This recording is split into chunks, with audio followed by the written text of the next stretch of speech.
My very educated mother just shown us 9 planet. આ શું બોલ્યું દોસ્તો? સૂર્યમાળાના બધા ગ્રહોને તમારે યાદ રાખવા હોય તો આ વાક્ય તમે યાદ રાખજો, કારણ કે માય વેરી એજ્યુકેટેડ મધર, દરેક શબ્દનો પહેલો અક્ષર લો. માય એટલે માર્સ, વી એટલે વિનસ, અર્થ ઈ એટલે અર્થ.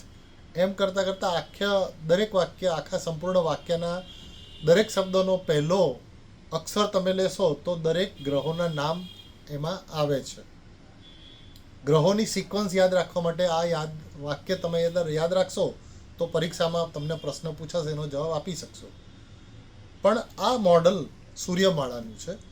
આ સૂર્ય છે, આ બધા ગ્રહો છે, અને એ ગ્રહોનો ક્રમ પણ તમને ખબર પડશે કે આ બુધ છે, આ શુક્ર છે, પૃથ્વી છે, મંગળ છે, ગુરુ છે, શનિ છે, અને આગળ યુરેનસ, નેપચ્યુન, પ્લુટો. પ્લુટો તો હવે સોલાર સિસ્ટમમાં નથી પણ છે ખરો. હવે તમે જોશો તો એને આપણે ઇન્ડિવિજ્યુઅલી તમે એને ફરાવી શકશો. અલગ અલગ સૂર્યમાળાની જેમ તમારે ગોઠવવા હોય તો આ બધા ગ્રહો આ રીતે છે.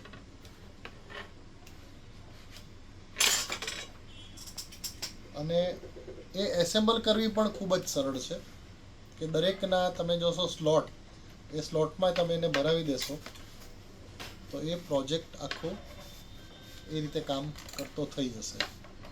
તમે જો તો એને બહુ જ સરળતાથી આપણે ભરાવી શકીએ. તો આ દરેક મોડલ ખૂબ જ સારી રીતે એમાં આપેલા છે, આપણે વિદ્યાર્થીઓને સમજાવી શકીએ છીએ. તો સૂર્યમાળાનું આ મોડલ, સોલાર સિસ્ટમનું આ મોડલ તમારી સમક્ષ હાજર છે. નમસ્તે.